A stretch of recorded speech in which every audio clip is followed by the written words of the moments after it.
नमस्कार दोस्तों, आप सब लोगों का एक नई वीडियो में हार्दिक स्वागत है। आज की वीडियो में हम सॉल्व करने वाले हैं सिंपल इंटरेस्ट यानी साधारण ब्याज। और आप उनको बता दें, इसमें टॉप 10 प्रश्न लिए गए हैं। सभी के सभी अलग अलग नेचर पर आधारित प्रश्न हैं, तो सभी प्रश्नों को सॉल्व करना है। और सभी के सभी PYQ क्वेश्चंस लिए गए हैं। RRB NTP से भी कुछ प्रश्न उठाए गए हैं और RRB ग्रुप डी से भी प्रश्न लिए गए हैं। इसलिए खासकर दो एग्ज़ाम्स के लिए यह वीडियो जो है बहुत ही ज़्यादा महत्वपूर्ण है, RRB NTPC और ग्रुप डी के लिए। देखा जाए तो यह जो जितने भी प्रश्न हैं सभी एग्ज़ाम में प्रश्न पूछे जाते हैं, टॉपिक आते ही आते हैं, तो इसलिए सभी लोगों को देख लेना चाहिए। तो चलिए वीडियो को स्टार्ट करते हैं। देखिए, पहला प्रश्न दिया गया, यदि एक राशि 7 वर्षों में 4 गुनी हो जाती है, कितने समय में यह राशि साधारण ब्याज की समान दर पर 16 गुनी हो जाएगी। बहुत ही सिंपल तरीके से सॉल्व करेंगे। इसमें छोटा सा एक फार्मूला लगेगा n1 - 1। अब ये समझाएंगे इसमें क्या होता है। यहाँ पर रखेंगे T1 इक्वल टू रहेगा n2 - 1 अपॉन में रहेगा T2 करेंगे समय यानी दूसरा। n1 मीन्स होता है गुना। जैसे यहाँ पर बोला गया 4 गुनी चीज़, अब बोला गया यहाँ पर देखिए 16 गुनी हो जाए, तो ऐसे डाटा इसमें दिया जाता है। दो डाटा मिलेंगे हमें। एक मिलेगा, जैसे लिखा एक राशि जो है 7 वर्षों में 4 गुनी हो गई है, तो गुनी यानी n गुना ऊपर रखना है, तो 4 है तो 4 - 1 कर देंगे। और T1 समय दिया गया कितना, 7 वर्ष लग रहा है, बराबर में रखेंगे। अगला, कितने समय में यह राशि यानी T2 यानी दूसरा समय नहीं दिया है, 16 गुनी हो जाएगी, तो 16 - 1 कर देंगे। यहाँ पर जो भी डाटा दिया गया अच्छे से पढ़ना है, ऐसे प्रश्नों को देखना है। इसी तरीके से जो भी प्रश्न पूछे गए उनको सॉल्व करना है इसी तरीके से। यहाँ पर बचेगा 3, नीचे बचेगा 7 बराबर में, और यहाँ पर 1 जाएगा तो बचेगा 15, और यहाँ पर T2 हमारा समय जो भी निकलना है। ऊपर की संख्या हमारी कट जाएगी, तो यहीं पर छोटा कर लेते हैं। 3 कम 3 कटेगा, 3 × 5 = 15, तो 3 से ऊपर वाली संख्या कट गई है। अब ये गुणा कर देंगे क्रॉस में, ये T2 इधर आ जाएगा और 7 × 5 कितना हो जाएगा, 35। तो इस तरीके से समय जो है 16 गुने होने में कितना समय लग जाएगा, तो आप बताएंगे 35 वर्ष का समय लगेगा। ऑप्शन डी हमारा यहाँ पर करेक्ट आंसर दिया गया है। अगला प्रश्न लिया गया, 6.25% वार्षिक साधारण ब्याज की दर से कोई धनराशि कितने वर्षों में स्वयं की 2 गुनी हो जाएगी। अब देखिए, ऐसे प्रश्नों को सॉल्व करेंगे सिंपल इंटरेस्ट के फार्मूले से। अब कैसे लगाना है, इस तरीके से पूछे गए हैं, यही PYQ प्रश्न लिया गया है। देखिए, सिंपल इंटरेस्ट का यानी साधारण ब्याज का फार्मूला होता है SI बराबर होता है P यानी मूलधन, R मीन्स दर, और T मीन्स समय, अपॉन में कितना रहेगा 100। एक बार कॉन्सेप्ट समझ जाएंगे, उसके बाद बहुत ही आसानी से सॉल्व कर लेंगे। बोला गया है 6.25% वार्षिक साधारण ब्याज, यानी दर यहाँ पर दी गई है 6.25% दी गई है। बोला गया ब्याज की दर से कोई राशि कितने वर्षों में, यानी समय यहाँ पर पूछा गया कितने वर्षों में स्वयं की 2 गुनी हो जाएगी। तो देखिए, स्वयं यानी मूलधन, तो मूलधन हमारा यानी प्रिंसिपल कितना है यहाँ पर, तो हम मान लेते हैं 1 है। स्वयं की 2 गुनी हो जाएगी, और 2 गुनी यानी ब्याज सहित। मूलधन में जब ब्याज जुड़ जाता है अमाउंट बन जाता है, जिसे मिश्रधन कहते हैं, वो स्वयं की 2 गुनी हो गई। ठीक है, तो 1 से 2 गुनी कितने समय में होगी, ये समय पूछा गया है। तो देखिए, यहाँ पर इनका अंतर देखें तो 1 का अंतर मिलेगा।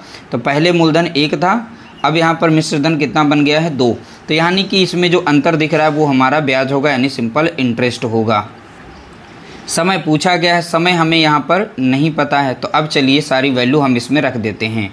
SI हमारा कितना है, यहाँ पर सिंपल इंटरेस्ट कितना है, 1 है, और प्रिंसिपल हमारा कितना था, 1 था, और रेट हमारी कितनी दी गई है, 6.25 दी गई है। समय हमको निकालना है, तो समय को ऐसे ही रखेंगे, अपॉन में हम यहाँ पर 100 रखेंगे। दशमलव को जब हटाएंगे तो 2 जीरो हम नीचे बढ़ा सकते हैं। तो 25 से जब 625 को भाग देंगे तो 25 बार में भाग लगेगा। 25 से 100 को भाग देंगे तो 4 बार में लगेगा, नीचे 2 जीरो यानी 400 बचेगा। 25 से कम 25 लग जाएगा। अब 25 से जब आप 400 को भाग देंगे तो 16 बार में लगेगा, क्योंकि 100 में 4 बार लगता है, तो 4 चौके 16, तो इस तरीके से 16 बार में कटेगा।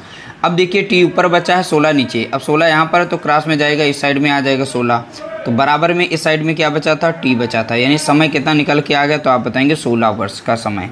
तो 16 वर्ष यानी ऑप्शन सी हमारा यहाँ पर राइट आंसर दिया गया है। अगला प्रश्न पूछा गया, किसी निश्चित धनराशि पर साधारण ब्याज की दर से 3% की वृद्धि होने पर प्राप्त होने वाले साधारण ब्याज में 240 रुपये की वृद्धि हो जाती है। निवेश की गई राशि ज्ञात कीजिए। तो हमको बताना है इसमें निवेश की गई राशि वो कितनी है।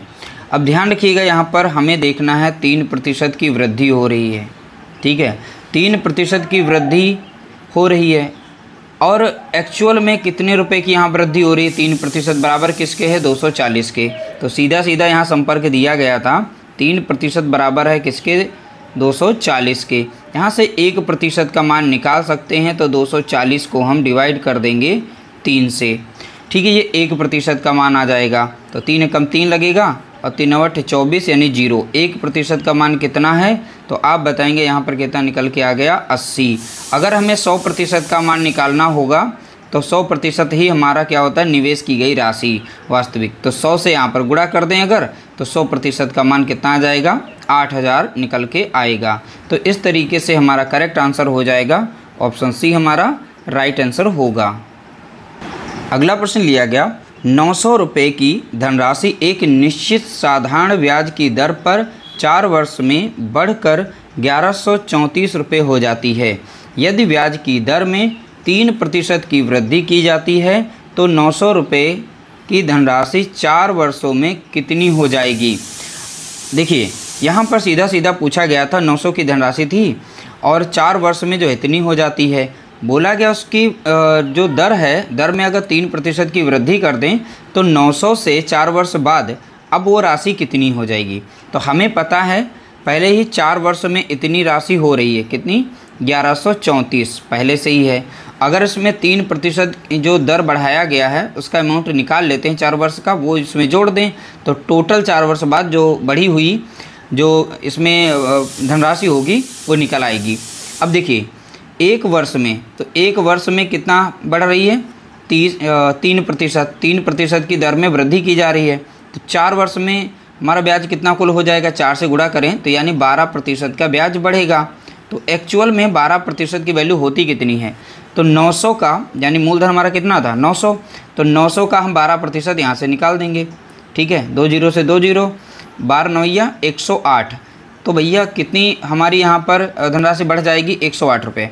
पहले 4 साल में, 4 साल बाद यहाँ पर कितनी थी, 1134। अब 3% दर बढ़ा करके जो अब वैल्यू हो जाएगी वो 108 और बढ़ेगी। तो कुल अब 4 साल बाद जो अमाउंट बनेगी यहाँ बनेगी 4 8 4 12 के 2 हो जाएगा, बचेगा 1, यहाँ पर 4 हो जाएगा, 1 1 कितना हो जाएगा 2 1, यानी 1242 हमारा यहाँ पर राइट आंसर आएगा। देखिए इस क्वेश्चन को थोड़ा सा ध्यान से समझ लीजिएगा एक बार अच्छे से, उसके बाद इसे सॉल्व कर लीजिएगा। बहुत ही सिंपल सा प्रश्न पूछा गया था, केवल इसमें था कि 900 से 4 साल में इतनी हो जाती है, अगर उसकी दर बढ़ा दी जाए 3%, अब 4 साल बाद धनराशि वह कितनी होगी ये पूछा था। तो पहले तो बढ़ी हुई इतनी आ रही थी 4 साल में और 3% यहाँ दर बढ़ाई जा रही है, तो 1 साल की 3% है, तो भैया 4 साल में ब्याज कितना बढ़ जाएगा टोटल, तो देखेंगे 12% में ब्याज देना पड़ेगा टोटल। तो भैया अब निकाल लेते हैं यहाँ पर मूलधन का 12%, वो निकलता है 108, और हमारे 4 साल बाद जो दी जा रही थी धनराशि उसमें 108 और जोड़ेंगे तो अब 1242 रुपये हमें देने पड़ेंगे, इसलिए ऑप्शन बी हमारा यहाँ पर राइट आंसर होगा। अगला प्रश्न लिया गया, साधारण ब्याज की किस दर पर कोई राशि 10 वर्षों में, यहाँ दर पूछा गया नहीं, रेट हमें बतानी है। समय दे रखा है कितना, 10 वर्ष का समय दे रखा है, स्वयं की दोगुनी हो जाएगी। तो देखिए मूलधन अगर हम 1 मानते हैं, स्वयं की दोगुनी हो गई यानी अमाउंट इसका 2 हो जाएगा। अगर इनका अंतर देखें तो अंतर कितने का आ रहा है, 1 आ रहा है, तो यहाँ पर ये सिंपल इंटरेस्ट यानी साधारण ब्याज कितना निकलेगा, 1। अब चलिए हम एसआई वाले फार्मूले में रख करके इसे सॉल्व कर लेते हैं। तो P into R into T upon कितना हो जाएगा, 100 हो जाएगा। एसआई यानी सिंपल इंटरेस्ट हमारा कितना है, यहाँ पर देखेंगे 1, और पी यानी मूलधन हमने कितना माना था 1, और रेट हमें निकालनी है। समय यानी दर यहाँ पर दिया, यानी समय कितना दिया गया 10 वर्ष का, और 100 तो फार्मूले का होता है, 1 0 से 1 0 काटेंगे, बचेगा कितना 10, 10 इधर भाग में तो इधर आएगा गुणे में, यानी 10 यहाँ पर हो जाएगा, और बराबर में बचेगा कितना आर, यानी दर बराबर कितनी हो गई, तो आप बताएंगे यहाँ पर 10%। दर कितनी आ गई, तो आप बताएंगे 10%, यानी ऑप्शन डी हमारा यहाँ पर करेक्ट आंसर दिया गया है। अगला प्रश्न लिया गया, यदि एक राशि निश्चित दर पर 4 वर्षों में दोगुनी हो जाती है तो यह राशि साधारण ब्याज की समान दर पर कितने वर्षों में 16 गुनी हो जाएगी। जैसा कि हमने बताया था क्वेश्चन नंबर 1 में, उसी तरीके से इसको भी सॉल्व करना है। बोला गया है दोगुनी हो जाती है, दोगुनी यानी 2 से 1 माइनस करना है, ठीक है, और फिर समय जो भी दिया गया था समय को नीचे रखना होता है, बराबर में सेम डाटा ऐसे ही रखना है। जो गुनी वाला है तो 16 गुनी है तो 16 माइनस 1 करिएगा, कितने समय में, तो यहाँ पर T2 कर दीजिएगा, यानी समय हमें दूसरा निकालना है, पहला समय यहाँ पे रखा जाता है, ये फार्मूला बताया था। अब देखिए यहाँ पर 2 से 1 गया तो 1 बचा, नीचे बचा है 4 और यहाँ पर बचेगा कितना, यहाँ पर 5 और इस साइड में बचेगा कितना T2। अब ये क्रॉस गुणा करेगा तो T2 इस साइड में आ जाएगा, ये क्रॉस गुणा करेंगे 15 चौके कितना हो जाएगा 60, तो कुल मिलाकर समय कितना लगेगा 60 वर्ष का लगेगा। ऑप्शन डी हमारा यहाँ पर करेक्ट आंसर दिया गया है। अगला प्रश्न लिया गया, यदि एक निश्चित साधारण ब्याज की दर पर कोई धनराशि 5 वर्षों में स्वयं की 2 गुनी हो जाती है तो साधारण ब्याज की उसी दर पर धनराशि 8 वर्ष बाद स्वयं की कितने गुना हो जाएगी। क्वेश्चन सेम टू सेम उसी तरीके से लिया गया, थोड़ा सा इसे अच्छे से समझ लीजिएगा। सबसे पहले हम फार्मूला लिख देते हैं, उसके बाद हम इसे सॉल्व करते हैं, ठीक है। तो इस तरीके से हमारा ये डाटा यानी छोटा सा फार्मूला लिख गया। तो जो भी गुने में थी यहाँ पर देखेंगे 5 वर्ष में स्वयं की 2 गुनी, यानी 2 - 1 कर देंगे अपॉन में कितने समय में 5 वर्ष में, तो 5 यहाँ पर रख देंगे। तो यहाँ बोला गया था 8 वर्ष में, अब यहाँ समय देखिए T2 जो दिया गया वो 8 वर्ष दिया गया है, कितने गुना हो जाएगी, तो N2 नहीं दिया है, ध्यान रखिएगा यहाँ पर N2 नहीं दिया है। अब इसे सॉल्व करेंगे तो यहाँ पर बचेगा 1, यहाँ पर बचेगा 5 और यहाँ पर देखेंगे कितना बचेगा N2 - 1 अपॉन में कितना रहेगा 8। अब 8 को इधर कर देंगे, 5 से इधर गुणा करेंगे तो 8 इस साइड में आ जाएगा, 5 से यहाँ पर गुणा करेंगे तो यहाँ पर देखिए 5 रहेगा, ब्रैकेट में N2 - 1 हो जाएगा। अब 5 यहाँ पर देखिए, अब एक इसे छोटा कर लीजिए, जल्दी हमें सॉल्व करना है तो इसके साथ गुणा कर लीजिए, तो यहाँ पर 5 N2 हो जाएगा, अब माइनस का 5 हो जाएगा, ये 8 बचा हुआ था, ये माइनस का 5 है तो इधर आ जाएगा, जुड़ जाएगा प्लस में, क्योंकि माइनस से इधर आएगा प्लस हो जाएगा, तो 8 5 कितना हो जाएगा 13 हो जाएगा, तो यहाँ 5 बचेगा और N2। अब ये 5 जो है गुणे में इधर है तो इधर भाग दे देगा, तो N2 बराबर अगर देखें तो इस 13 को भाग करेगा, तो 5 गुणे में था भाग में आएगा। अब 5 से जब इसे भाग दोगे तो 5 दूना लग जाएगा, कितना 5 दूना 10, बचेगा कितना 3, तो भैया यही आ गया N2। तो ये गुना निकल के आ गया, 2 सही 3/5 गुना, तो 2 सही 3/5, सॉरी यहाँ पर वर्ष नहीं होगा, वर्ष तो समय था, यहाँ पर गुना होगा, ये गलत टाइप है, तो यहाँ पर गुना लिख लीजिए, सब में गुना, ठीक है। कितने गुना हो जाएगा, तो 2 सही 3/5 गुना, यानी ऑप्शन बी हमारा यहाँ पर करेक्ट आंसर दिया गया है। तो यहाँ पर n की वैल्यू पूछी थी, ये PYQ क्वेश्चन से पूछा गया है, तो आगे भी पूछा जा सकता है। तो देखिए छोटा सा फार्मूला था, इसी में रखिएगा, फार्मूला क्या शॉर्ट ट्रिक का मेथड है, इसी में जो वैल्यू चाहे समय निकालना हो या गुना पहला या दूसरा निकालना हो, किसी भी तरीके से प्रश्न पूछेगा तो आप आसानी से सॉल्व कर पाएंगे। अगला प्रश्न लिया गया, एक निश्चित साधारण ब्याज की दर पर 800 रुपये की राशि 3 वर्ष में बढ़कर 920 रुपये हो जाती है। यदि ब्याज दर में 4% की वृद्धि होती है तो राशि बढ़कर हो जाएगी। देखिए पहले राशि जो है 800 थी, 800 से अब वो 920 हो गई, कितने वर्षों में, तो देखेंगे 3 वर्ष में, कितने वर्ष में 3 वर्ष में, समय लगा है 3 वर्ष का। अब यहाँ पर बोला गया है यदि ब्याज दर में 4% की वृद्धि कर दी जाए तो 800 वही रहेगी, तो पहले इतने 920 रुपये देने पड़ रहे थे, कितने यहाँ पर 920 रुपये देने पड़ रहे थे। कह रहा है कि इसकी रेट में जो अगर हम कितना 4% की वृद्धि कर दें तो अब कितना अमाउंट देना पड़ेगा। तो पहली बात ये ध्यान रखिएगा, देखिए अब 3 साल का समय है तो 1 साल में ब्याज कितना देना पड़ रहा है 4%, 3 साल में कितना देना पड़ेगा, तो 3 से गुणा करेंगे, यानी टोटल हमें 12% का ब्याज चुकाना पड़ेगा। अब ये ब्याज 12% चुकाना पड़ेगा, वो 800 पे चुकाना पड़ेगा, तो 800 का 12% होगा कितना, तो चलिए इसे गुणा करते हैं, 0 से 0 कटे 12 ठीक कितना हो गया, तो आप बताएंगे 96। तो पहले तो हम 920 देते थे, अब 920 में 96 और जोड़ेंगे क्योंकि यहाँ पर ब्याज दर बढ़ाई गई थी, तो यहाँ पर कितना बचेगा 6, ठीक है 6 बचेगा यहाँ पर, 96 के 12 ठीक 96 ही रहा, और इसमें जोड़ेंगे तो 11 हो जाएगा, 1 आएगा यहाँ पर, यानी 1016। इसका राइट आंसर कितना हो जाएगा 1016। पहले 920 देने पड़ते थे, 4% यहाँ पर ब्याज दर बढ़ा दी गई, अब उसे एक्चुअल में चुकाने पड़ेंगे कितने 1016 रुपये, ठीक है। 3 वर्ष के अंत में कितना चुकाना पड़ेगा 1016 रुपये, यानी ऑप्शन सी हमारा यहाँ पर करेक्ट आंसर दिया गया है। अगला प्रश्न लिया गया, 480 रुपये की एक धनराशि साधारण ब्याज की एक निश्चित दर पर 5 वर्ष में 600 हो जाती है। यदि ब्याज दर में 2% की वृद्धि कर दी जाए तो ब्याज की राशि में कितनी वृद्धि होगी। तो ब्याज की राशि में बतानी है कितनी वृद्धि होगी। एक चीज़ यहाँ पे समझिएगा, यहाँ लिया गया 5 वर्ष का समय। देखिए 480 से वो 680 हो जाती है, ये बोला गया है। अब वो कह रहा है कि यहाँ पर अगर 2% की दर बढ़ा दी जाए, 2% दर बढ़ा दी जाए तो ब्याज की राशि बताइए अब वो कितनी ब्याज की राशि होगी। तो एक्चुअल में अगर देखें तो यहाँ पर देखिए 1 वर्ष में 2% हमें ब्याज देना पड़ेगा, इतनी की वृद्धि होगी। 5 साल में कितनी हो जाएगी, तो आप बताएंगे 5 दूना 10%। ठीक है, क्या हो जाएगी 10%। तो मूलधन हमारा कितना था 480, अगर 480 का 10% निकाल दें तो यही ब्याज दर बढ़ी हुई होगी। तो 1 0 से 1 0, 1 0 से 1 0, तो कुल मिलाकर 48 रुपये यहाँ पर। तो लिखा ब्याज की राशि में कितनी वृद्धि होगी, तो ब्याज की राशि में 48 रुपये की वृद्धि होगी यहाँ पर।